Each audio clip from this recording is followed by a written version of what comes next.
મિત્રો નમસ્તે। આજે આપણે પાર્ટ 2 પાર્ટ 1 આપણે જોયા પછી હવે પાર્ટ 2 જોઈએ। પાર્ટ 2 ની અંદર વર્બ એટલે ક્રિયાપદના વિશે આપણે જોઈ લીધું કે આઈ રાઇટ એ લેટર। ધારો કે આ એક વાક્ય છે, તો આ વાક્યની અંદર કર્તા છે એટલે કે સબ્જેક્ટ છે,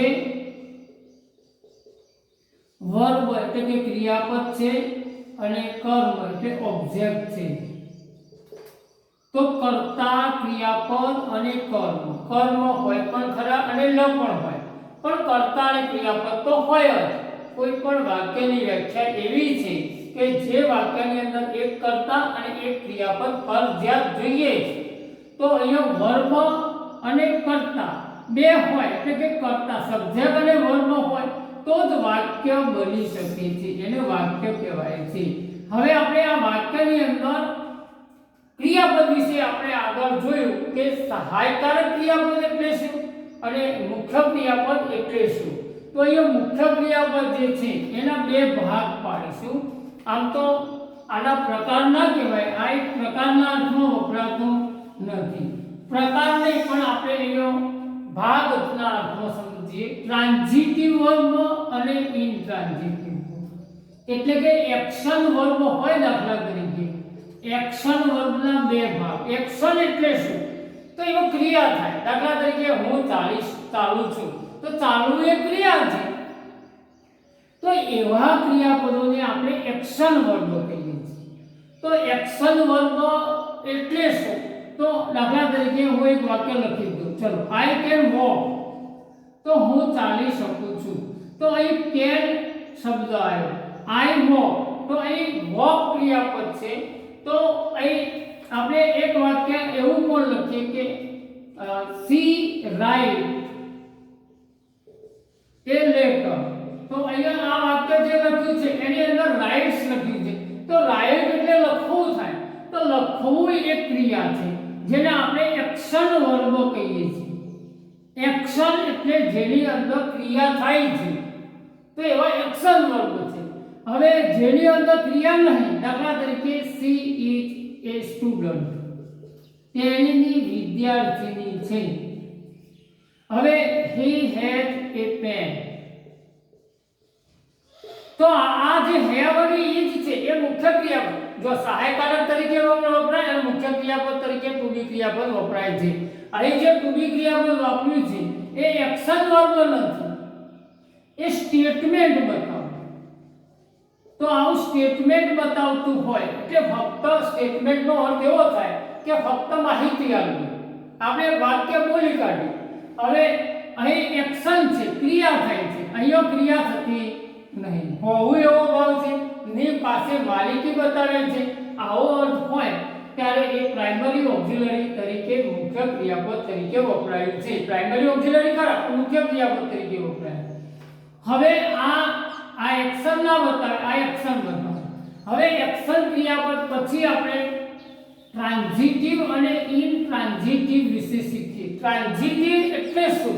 તો સકર્મક ક્રિયાપદ, અને આ છે એ અકર્મક ક્રિયાપદ છે।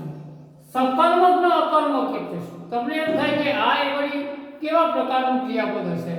તો સારી ડિક્શનરી હોય તમારી પાસે, તો સારી ડિક્શનરીમાં આવું લખેલું છે, ક્રિયાપદ લખ્યું હોય, દાખલા તરીકે ગો લખ્યું છે, કમ લખ્યું છે, બરાબર, ફ્લાય લખ્યું છે, તો એના પછી આવું લખેલું છે આઈએનટી। અને જો તમે રાઈટ લખેલું છે તો ટીવી લખેલું છે, બરાબર। એટલે એનો મતલબ એવો થાય કે રાઈટ એ ટ્રાન્ઝિટિવ વર્બ છે અને ગો, કમ અને ફ્લાય ઇનટ્રાન્ઝિટિવ વર્બ છે। ઇનટ્રાન્ઝિટિવ એટલે શું?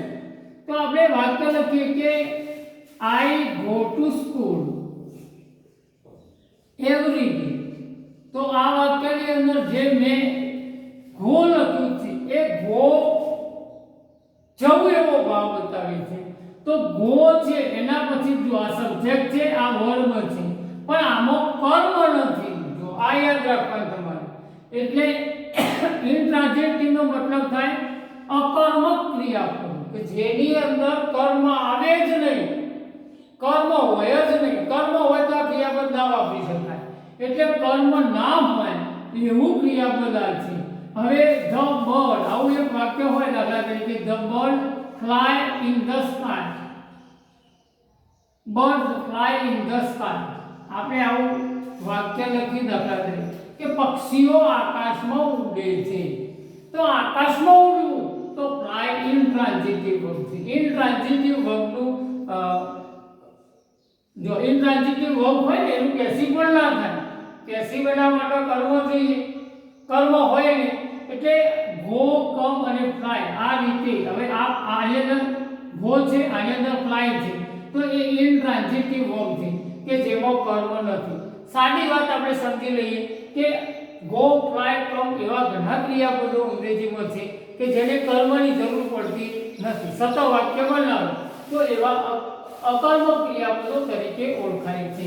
હવે આપણે સકર્મક ક્રિયાપદની વાત કરીએ.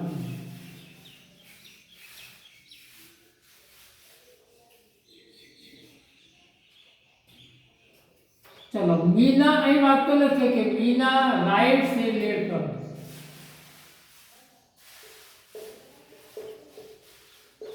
અને રાહુલ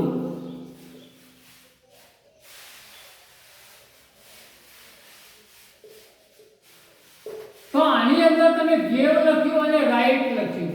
તો રાઇટ એટલે લખવું થાય અને ગેવ એટલે આપ્યું, એટલે આ ભૂતકાળ છે. પણ અહીંયા આ બે જે છે એ ટ્રાન્ઝિટિવ વર્બ છે. ટ્રાન્ઝિટિવ એટલે શું? તો જુઓ, વાક્યની અંદર કર્તા છે, ક્રિયાપદ છે અને એની અંદર કર્મ પણ છે. તો કર્મ તરીકે અહીં વપરાયા છે. તો કર્મ તરીકે અહીંયા એ ક્રિયાપદોને કર્મની જરૂર છે. કર્મ ના હોય, દાખલા તરીકે સી રીના રાઇટ લખે છે એવું કહી શકાય, એ ઇન્ટ્રાન્ઝિટિવ માં વાપરી શકાય. પણ કર્મ અહીં આપેલું છે તો આવા ક્રિયાપદોને અંગ્રેજીમાં ટ્રાન્ઝિટિવ એટલે સકર્મક ક્રિયાપદ તરીકે ઓળખવામાં આવે છે. એટલે ક્રિયાપદના બે ભાગ, સકર્મક અને અકર્મક. તમે જ્યારે ડિક્શનરી વાપરો ત્યારે એની પાછળ ઇન્ટ્રાન્ઝિટિવ અને ટ્રાન્ઝિટિવ આવું લખેલું હોય છે. હવે વિડીયોને શેર કરજો, લાઈક કરજો અને મોકલજો આગળ. સબસ્ક્રાઇબ કરજો ચેનલને.